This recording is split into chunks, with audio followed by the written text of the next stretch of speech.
Lisolo. Parlez-nous de vous. Lisolo. Un invité de marque sur le grill. Lisolo. 10 minutes pour tout savoir sur son travail. Amis de l'émission Lisolo sur Radio Mboté, j'ai le plaisir de vous retrouver pour un Lisolo spécial. Lisolo spécial pourquoi? Parce que nous allons parler de Orfeo. Mais Orfeo étant une organisation, ne peut pas parler d'elle-même. Nous allons donc faire parler sa directrice et fondatrice, Anne Deltour. Anne Deltour, bonjour. Bonjour Jean-Jacques. L'idée d'Orfeo est basée sur un double constat. D'une part, il y a de nombreux talents qui n'ont pas souvent l'occasion de s'exprimer, car ne faisant pas partie d'un circuit professionnel artistique classique. D'autre part, il existe des barrières sociales, culturelles, financières, logistiques ou autres à l'accès à l'art, à la culture pour certaines personnes. L'idée fondatrice d'Orfeo est donc basée sur la rencontre de différents univers pour partager le plaisir de l'art et de la beauté. Alors, pour tous ceux qui aimeraient en savoir davantage, encore après notre émission, nous vous invitons cordialement à visiter l'excellent site web d'Orfeo, dont l'adresse est www.orfeoart.com. Je reviens donc à la directrice et fondatrice d'Orfeo. Qui est Anne Deltour? Bonjour Jean-Jacques, merci pour cette invitation, c'est un grand plaisir. Merci pour votre intérêt pour ce projet.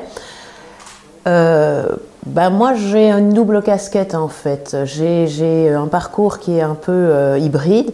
Je suis à la fois juriste et je suis à la fois musicienne.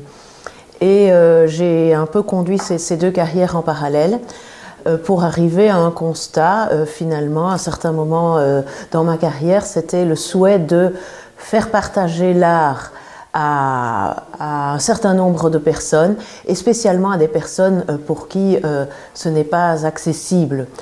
Et donc, si on en revient à mon parcours personnel, j'ai fait des études de droit, je travaillais comme avocate, comme diplomate, j'ai été fonctionnaire à la Commission européenne.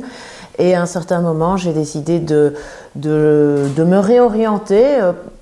J'ai fait des choses très très intéressantes, mais c'était le moment de changer. Et donc de créer ce propre projet où j'ai réussi à constituer une équipe de collaborateurs formidables. Et c'est grâce à vraiment ce réseau et cette équipe que ce projet a pu se développer. Et parallèlement, j'ai fait des études de musique. Je suis violoniste à l'origine. J'ai fait ensuite des études de chant. Et j'ai étudié au conservatoire et j'ai toujours continué à chanter. Et donc, c'est vraiment des disciplines qui sont très proches à mon cœur et que j'aime partager avec un public assez large. Et j'ai lu quelque part que le violon, c'est déjà à 8 ans que ça commence. Tout à fait. Donc, c'est déjà un artiste en graines tout petit et qui a poussé et qui s'est développé. Alors, on en a fait référence dans mon introduction d'un petit portrait d'Orfeo, mais la grosse question que nous allons aborder maintenant, c'est celle de savoir Orfeo. D'abord, qu'est-ce que ça veut dire Orfeo? Alors, Orfeo, c'est une image. En fait, Orphée, c'est un mythe. C'est un mythe de l'Antiquité grecque. Orphée était le fils du dieu Apollon. Et c'était un berger qui jouait de la lyre et qui chantait. Et il chantait tellement bien que même les bêtes sauvages venaient l'écouter. Et donc, c'est vraiment une très très belle image. Et l'histoire d'Orphée, c'est que le jour de son mariage, sa femme Eurydice est piquée par un serpent et elle meurt. Et Orphée est tellement inconsolable qu'il va vouloir aller aux enfers pour récupérer sa femme, ce qui est totalement tabou et interdit. Le monde des vivants, le monde des morts, c'est pas interpénétrable. Quand on est dans l'un, on n'est plus dans l'autre, ou on n'est pas dans l'autre. Et donc Orphée va franchir le Styx, il va amadouer Cerbère, qui est le chien qui garde la porte des enfers, par la suavité de son chant, et il va arriver auprès de Pluton et Proserpine, qui sont le dieu et la déesse des enfers, et il va négocier en expliquant qu'il veut récupérer sa femme. Alors Pluton est inflexible, mais Proserpine se laisse évidemment attendrir par la beauté de son chant. Et donc, il peut ramener sa femme. Alors, l'histoire, c'est qu'il peut la ramener à condition qu'il ne la regarde pas. Et donc, il va chercher Eurydice, il lui dit « suis-moi ». Et il repart. Et Eurydice, évidemment, le suit. Et puis elle est assaillie de doutes en se disant, est-ce que tu m'aimes encore ? Elle fait un chantage affectif énorme, ce qui fait qu'à un certain moment, il croit qu'elle ne le suit plus, il se retourne et la prophétie, trop tard, la prophétie s'accomplit. Donc ça, c'est la fin de l'histoire. Donc l'Orphée, ça c'est vraiment l'image, c'est en fait le pouvoir de la musique et de l'art, même sur la mort. Et je trouve que c'est une très très belle image. Et puis c'est le premier musicien amateur d'aimer de l'histoire. Voilà, donc ça c'est l'image et ça c'est l'histoire d'Orfeo. Et donc on a choisi ce mot italien, on l'a pris en italien parce que c'est un mot qui est plus facile et plus adaptable dans toutes les langues puisqu'on se veut aussi multiculturel. Alors, pour revenir à la contemporanéité, donc actuellement, Orfeo, qu'est-ce que c'est ? Alors, Orfeo, c'est une ASBL. Et notre idée, c'est vraiment la diffusion de l'art dans la société et la création par l'art de ponts sociaux et culturels. C'est-à-dire mettre en contact des univers qui ne se rencontreraient pas autrement. Et comment on le fait, parce qu'il y a déjà beaucoup d'initiatives à cet égard, c'est en allant sur place. C'est-à-dire qu'il y a des gens pour qui ils n'iront pas à l'art, pour diverses raisons, comme vous l'avez dit. Et donc, nous allons sur place. Nous allons dans le réfectoire des personnes sans abri, pour être tout à fait concret. On l'a fait avec un concert de musique congolaise, samedi soir, au SAMU social.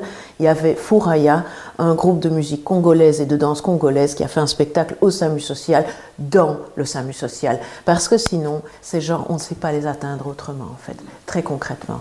Donc ça, c'est ce qu'on fait. C'est un réseau d'artistes qui croient au projet, c'est un réseau de collaborateurs également, et puis c'est une organisation militaire parce que je dois dire que c'est un projet qui a démarré de manière totalement empirique, et puis ça a bien marché, et nous fêtons nos 5 ans ce jeudi, et il y aura le petit spot publicitaire, bon anniversaire. L'invitation à cet événement d'ailleurs. On est au-delà de 1000 événements en 5 ans. Rien qu'en 2022, on est à plus de 300 événements sur l'année. Donc c'est un concept qui fonctionne bien et qui répond, je pense, à un réel besoin. Ne dit-on pas que la musique adoucit les mœurs ? Alors, en visitant votre site web, j'ai rencontré une ancienne connaissance de Radio Beauté en la personne de Badi. Un mot sur Badi ? Ah oui, Badi, il est formidable, c'est une super collaboration. Donc Badi, il a participé à un projet PCI, c'est sur la culturalité et la citoyenneté et l'interculturalité. Et donc il a animé des ateliers de slam, c'est vraiment un très beau projet, des ateliers de slam intergénérationnels entre des enfants de l'école Sans Souci à Ixelles et les jeunes du quartier Akarova, qui est un quartier de logements sociaux à Ixelles, et des personnes âgées en maison de repos. Et donc, il a animé les ateliers d'un côté chez les enfants, d'autre part chez les jeunes, et d'autre part chez les personnes âgées. Et puis, on a fait un battle de slam. Et ça, c'était une rencontre qui était vraiment, vraiment magnifique. C'était aussi l'occasion, d'une part, pour les jeunes de s'exprimer, c'était sur le racisme et la discrimination. C'était pour les personnes âgées l'occasion de découvrir ce qu'est le slam, qui n'est pas nécessairement une forme artistique qui leur est extrêmement familière. Et c'était l'occasion de faire cette rencontre intergénérationnelle entre ces jeunes et entre ces personnes âgées.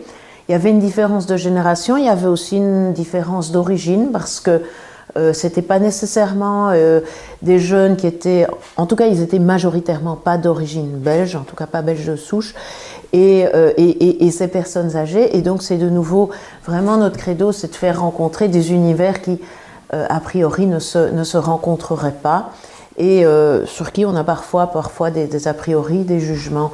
Et donc c'est vraiment la création de liens sociaux par l'art et la découverte aussi de ce lien social. La multiculturalité devrait Absolument. Être la norme, partout où nous passons. Donc je rappelle ici que Orfeo a un site web que j'ai trouvé excellent, et je vous le conseille, donc je le répète, www.orfeoart.com.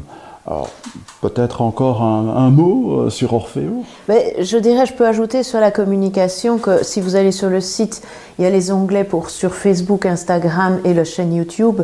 Et donc, si vous cherchez sous Orfeo Art, on est sur Facebook, Instagram et la chaîne YouTube qui illustre peut-être de manière peut-être plus vivante ce qu'on fait. Le site est plus statique, évidemment, c'est par définition comment fonctionne un site.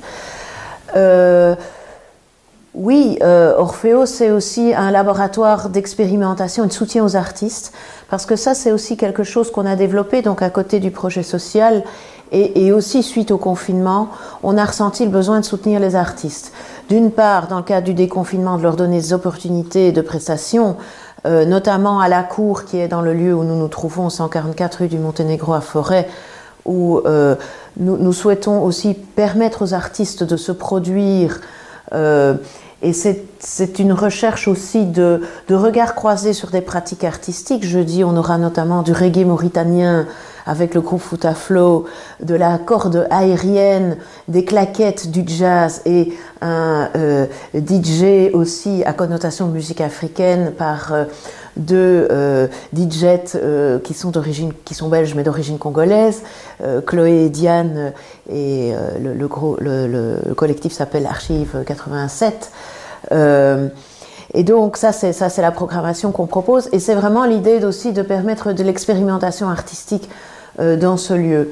D'autre part, il y a un autre volet qui est aussi de soutien aux artistes qui parfois ne sont pas toujours reconnus à leur juste valeur, et donc on a un volet événementiel aussi pour de l'organisation de fêtes d'entreprise, de mariages, où là on propose des artistes ou d'événementiels publics aussi. On a presté sur la place Bethléem notamment, et je pense que vous y étiez, où on permet aussi aux artistes de se faire connaître, et je pense que c'est un cercle vertueux également, de permettre également aux artistes de diffuser aussi de nouveau de la multiculturalité. Foutaflo s'est produit notamment lors de l'ouverture des locaux de la Smart, et donc c'était aussi également un élément de multiculturalité dans notre société, ce que nous on trouve vraiment très très important.